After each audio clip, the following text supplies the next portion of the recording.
Hello,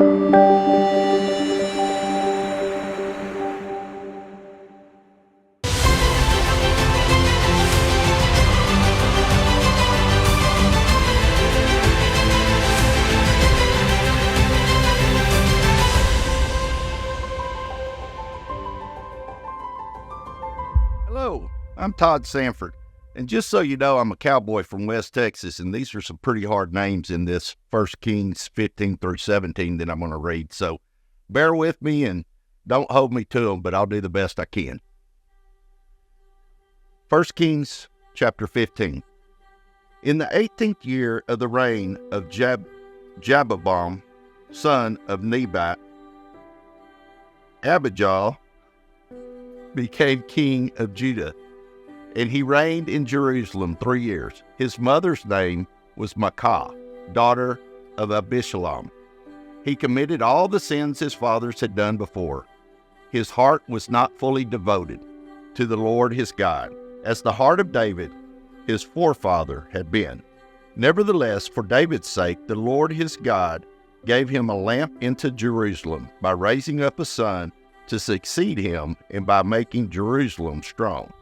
For David had done what was right in the eyes of the Lord, and had not failed to keep any of the Lord's commands all of the days of his life, except in the case of Uriah the Hittite.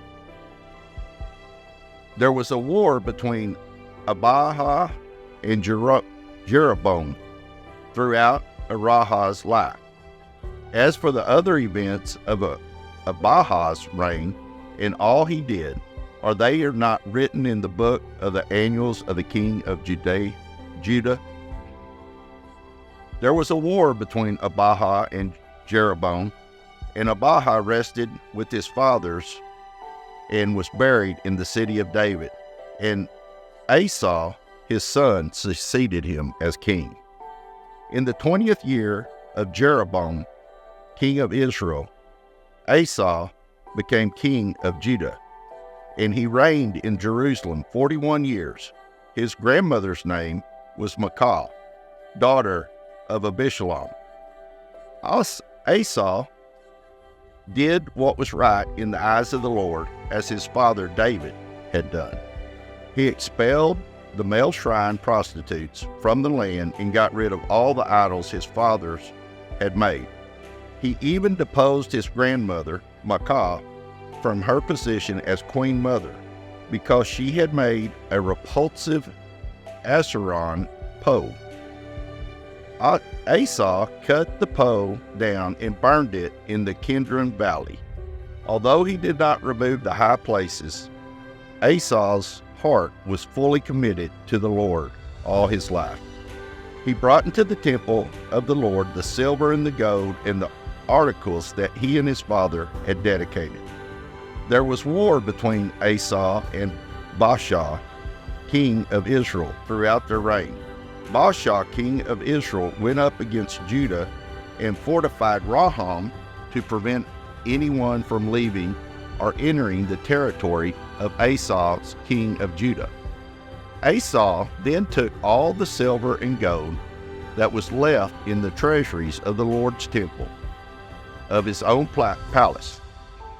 He entrusted it to his officials and sent them to Ben-Hadad, son of Tamaron, the son of Hezon, and the king of Aram, who was ruling in Damascus. "Let there be a treaty between me and you," he said, "as there was between my father and your father.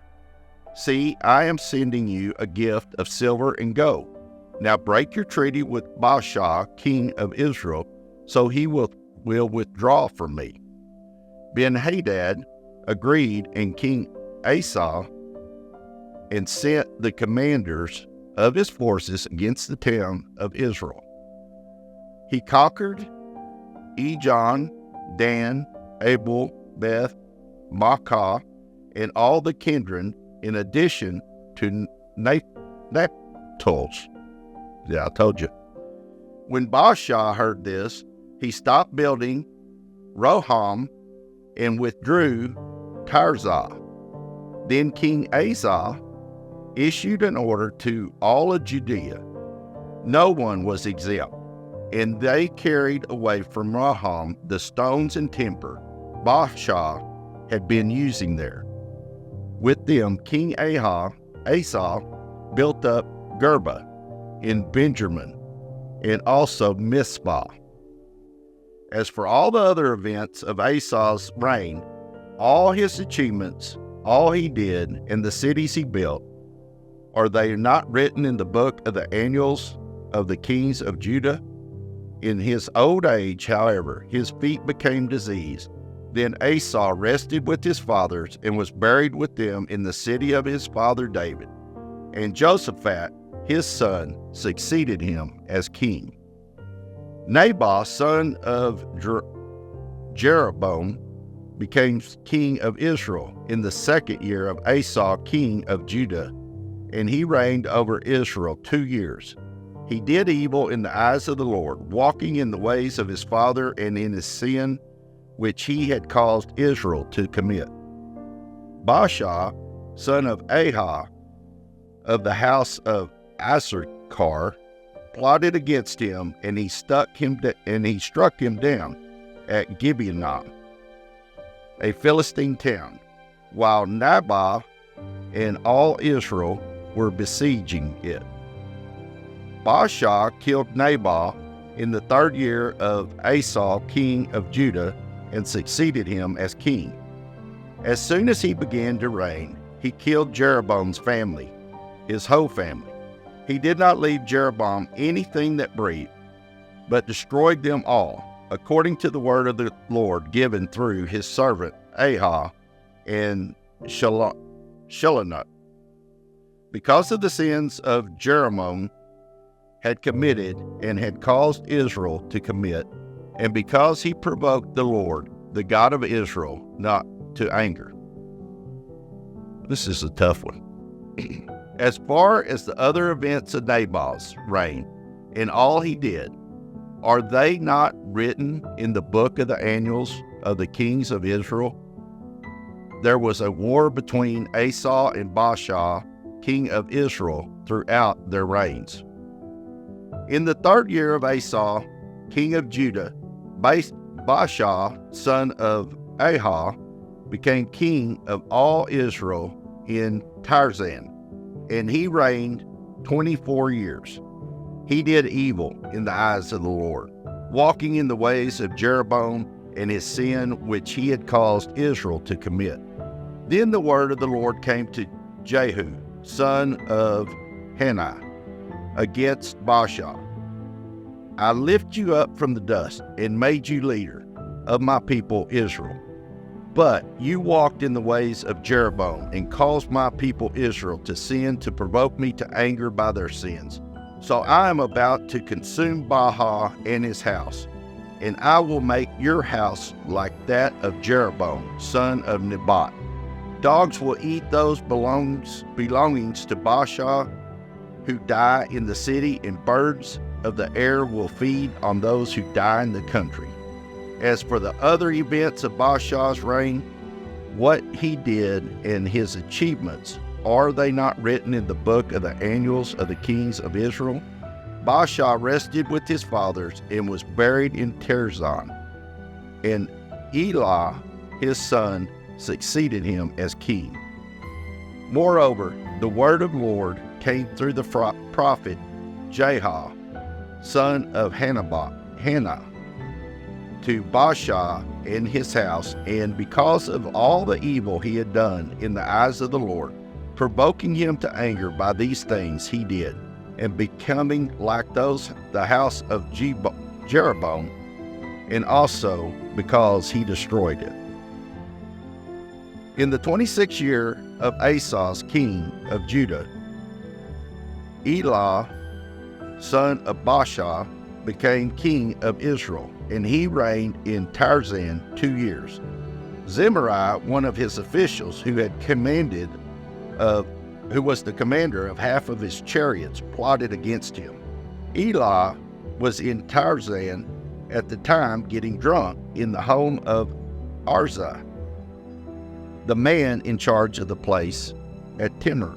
the palace at Timuron. Zimri came in, struck him down, and killed him in the 27th year of Asa's king of Judah. Then he succeeded him as king. As soon as he began to reign and was seated on the throne, he killed off Baasha's family. He did not spare a single male, whether relative or friend. So Zimri destroyed the whole family of Baasha in accordance with the word of the Lord spoken against Baasha through the prophet Jehu, because all of the sins of Baasha and his son Elah had committed and had caused Israel to commit, so that they provoked the Lord, the God of Israel, to anger by their worthless idols. As for the other events of Elah's reign and all he did, are they not written in the book of the annals of the king of Israel? In the 27th year of Asa, king of Judah, Zimri reigned in Tirzan 7 days. The army was encamped near Gibbethon, a Palestine town. When the Israelites in the camp heard that Zimri had plotted against the king and murdered him, they proclaimed Omri, the commander of the army, king over Israel, and that very day there in the camp. Then Omri and all the Israelites with him withdrew from Gibeon and laid siege to Tirzan. Then Zimri saw that the city was taken.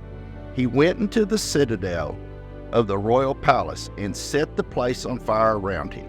So he died, because of the sins he had committed, doing evil in the eyes of the Lord and walking in the ways of Jeroboam, and in the sin he had committed and had caused Israel to commit.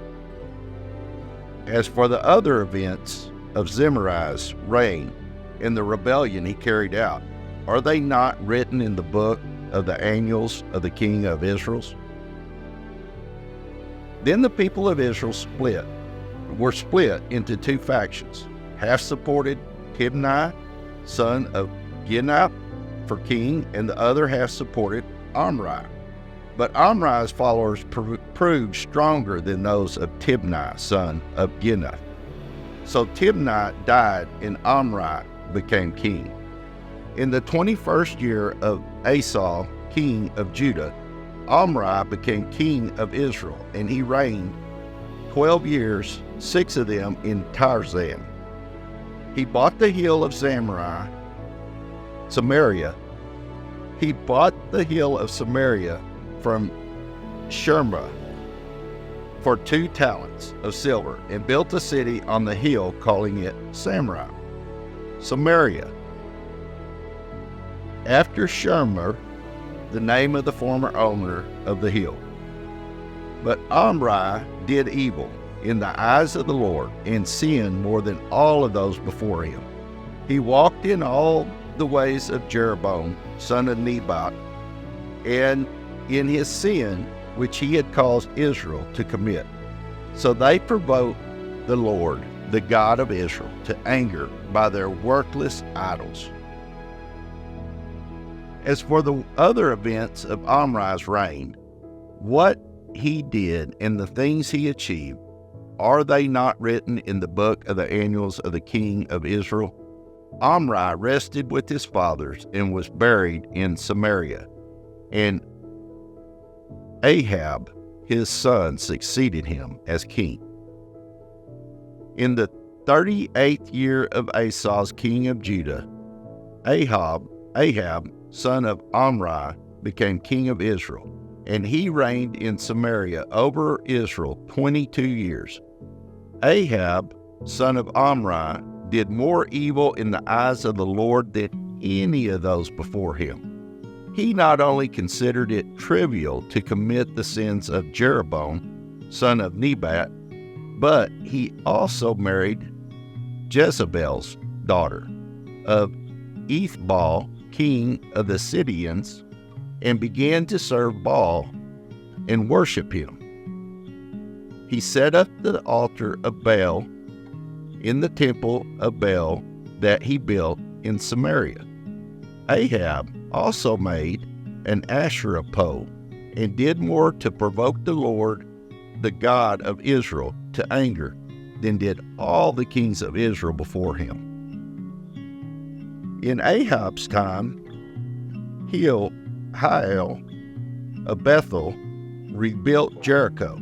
He laid his foundations at the cost of his firstborn son, Abram, and he set up its gates as the cost of his youngest son, Segum, in accordance with the word of the Lord spoken by Joshua, son of Nun. Chapter 17. Now Elijah the Tishbite from Tishbe in Gilead said to Ahab, "As the Lord, the God of Israel, lives whom I serve, there will be neither dew nor rain in the next few years except at my word."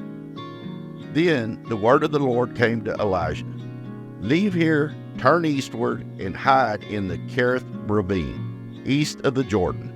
You will drink from the brook, and I have ordered the ravens to feed you there." So he did what the Lord had told him. He went to the Kerith ravine, east of the Jordan, and stayed there. The ravens brought him bread and meat in the morning, and bread and meat in the evening, and he drank from the brook. Sometime later, the brook dried up because there had been no rain in the land. Then the word of the Lord came to him, "Go at once to Sephirah of Sidon, and stay there. I have commanded a widow in that place to supply you with food." So he went to Sephirah. When he came to the town gate, a widow was there gathering sticks. He called to her and asked, "Would you bring me a little water in a jar so I may have a drink?" As she was going to get it, he called, "And bring me, please, a piece of bread." "As surely as the Lord your God lives," she replied, "I don't have any bread, only a handful of flour in a jar and a little oil in a jug. I am gathering a few sticks to take home and make a meal for myself and my son, that we may eat and die." Elisha said to her, "Don't be afraid. Go home and do as you have said. But first, make a small cake of bread for me from what you have and bring it to me. And then make something for yourself and your son. For this is what the Lord, the God of Israel, says. The jar of flour will not be used up, and the jug of oil will not run dry until the day the Lord gives rain on the land." So she went away and did as Elijah told her. So there was food every day for Elijah and for the woman and her family. For the jar of flour was not used up, and the jug of oil did not run dry, in keeping with the word of the Lord spoken to Elijah. Sometime later, the son of the woman who owned the house became ill. He grew worse and worse and finally stopped breathing. She said to Elijah, "What do you have against me, man of God? Did you come to remind me of my sin and kill my son?" "Give me your son," Elijah replied. He took him from her arms, carried him to the upper room where he was staying, and laid him on his bed. Then he cried out to the Lord, "O Lord, my God, have you brought me tragedy upon this widow I am staying with by causing her son to die?" Then he stretched himself out on the boy 3 times and cried to the Lord, "O Lord, my God, let this boy's life return to him." The Lord heard Elijah's cry, and the boy's life returned to him, and he lived. Elisha picked up the child and carried him down from the room into the house. He gave him to the mother, and she said, "Look, your son is alive." Then the woman said to Elisha, "Now I know that you are a man of God, and that the word of the Lord from your mouth is true." Thanks for bearing with me through that. That first chapter or 2 was pretty rough, but thank you, and we'll see you.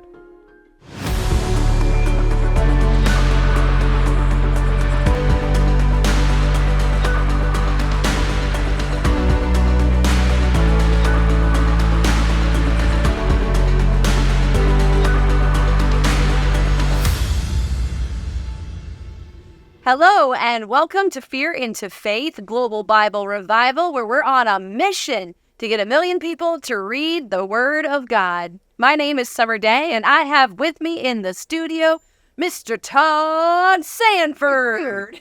Hello. So excited to be here. I don't know who's more excited, me or you. Me. No. You've been making fun of me off camera pretty hard. Stop yeah. it. Don't tell my secrets just yet.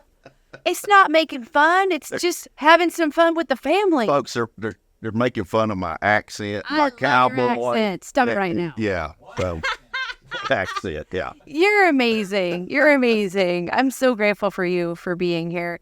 Tell everybody just a little bit about yourself. They probably figured out where you're from yet, but in case they don't know, where are you from? San Angelo, Texas, dead center of Texas. Born and raised Texan? Man, born and raised right there in that area within 45 minutes of where I live right now my whole life. So, yes. Fifth, sixth generation. Well, my boys are sixth generation Texans. So, yeah, we're a long line of Texans. Proud of it. And what'd you grow up doing? Well, growing up, lived in a small community, about 2,000 people. So we were real tight-knit little community. Ended up becoming a professional firefighter and paramedic, and I was doing that for 35 years, for 28 and a half as a professional. Broke my neck in the process of being a fireman. Got trapped in a burning building, and they had to dig me out. Yeah. Had a lot of crazy stuff. We're in the middle of a desert. I'm the only person in the history of San Angelo that got hauled out of a lake and had the bends and was taken to the hospital and didn't expect to live. We were diving for a body, and crazy story, crazy stuff in the fire department. Loved it, though, 28 and a half year career. You're just throwing so many things at me at once. I can't handle. I'm like, I'm juggling. That's my life. I've juggled my whole life. So Firefighter. Yeah. 35 years, you said? 35 total, 28 and a half as a professional. I was a volunteer first and then moved into that and retired as operations fire chief, the number 2 chief, and just loved what I did. But it was time to move on and do something different. Now, before we move on, you mentioned about getting hurt and you had broken your neck. And I love that story. We're going to unpack that story a lot because you're one of the stories in the 52-week Bible study journal, which I'm assuming y'all have gotten your hands on. You got to get that Year of Miracles with 52 stories of miracle signs and wonders. So we're going to unpack that one. That one gets unpacked a whole lot more in that interview. But I would love to hear a different story of what was your greatest rescue as a firefighter or something that stood out?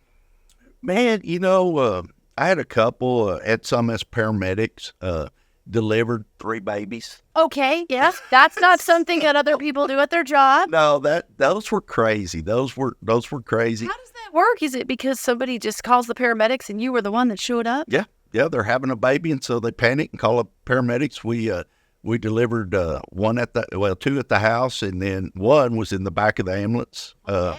That was quite adventurous. Do because they train for that?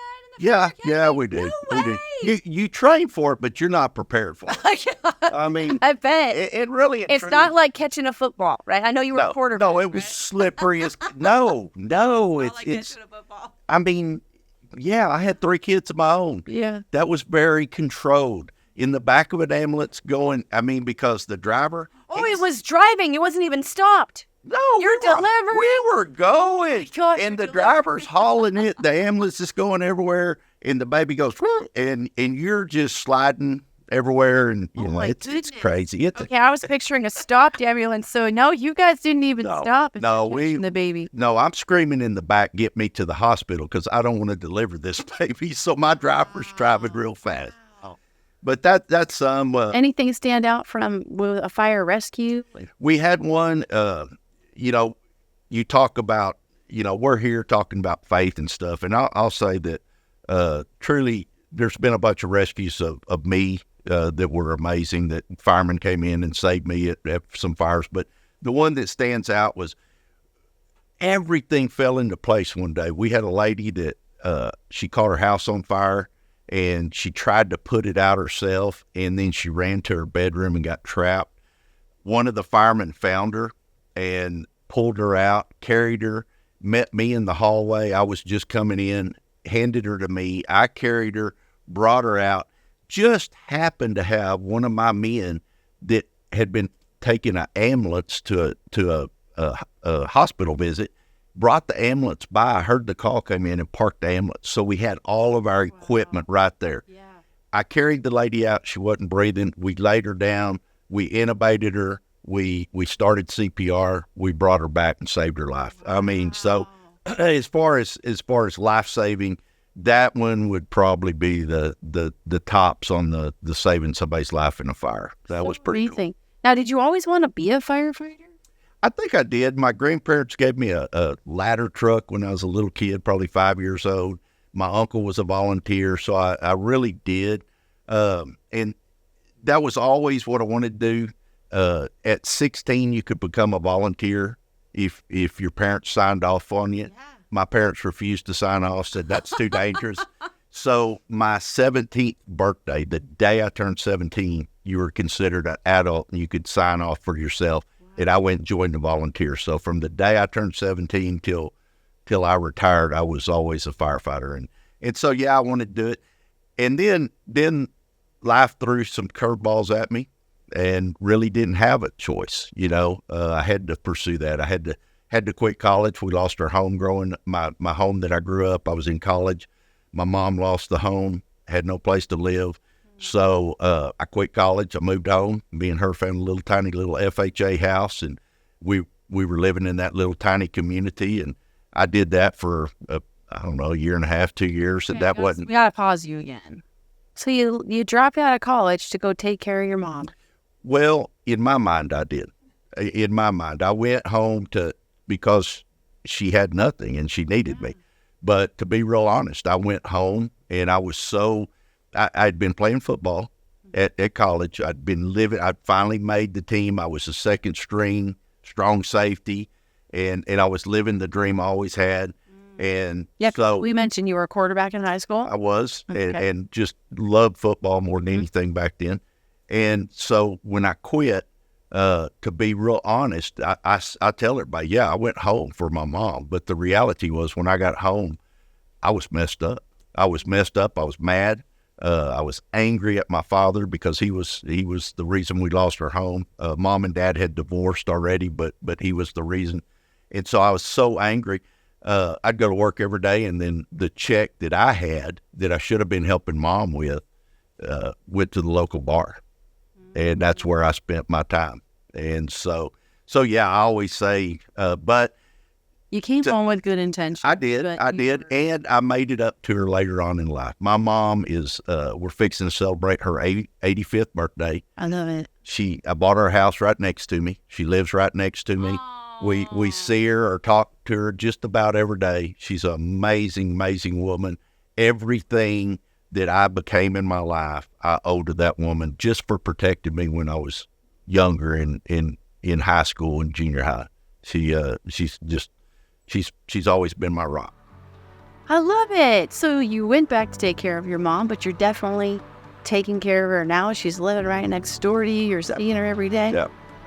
I love it. Love it. I want to have a son, and I want him to do the same thing for me. You're such a good son. Got mom living next door to you. I don't know. Like I said, I owe her everything. She took care of me when all those years, and it's not that I take care of her. She lives by herself. She takes care of herself. Don't get me wrong. And when we had kids growing up, we used her. She babysat, so It's not like I've done anything special for her. You can check out the rest of this interview right here or by going to BibleRevival.tv. And if this show has blessed you, you can help us bless others by partnering with us for as little as $20 a month and help us to expand the reach of this show. We'd also like to invite you to join our Kingdom Discipleship Program, where you have an opportunity to get on weekly Bible Zoom calls with us and people around the world to deep dive into His Word. And you can check all that out at BibleRevival.tv. I'll see you next time, my friend.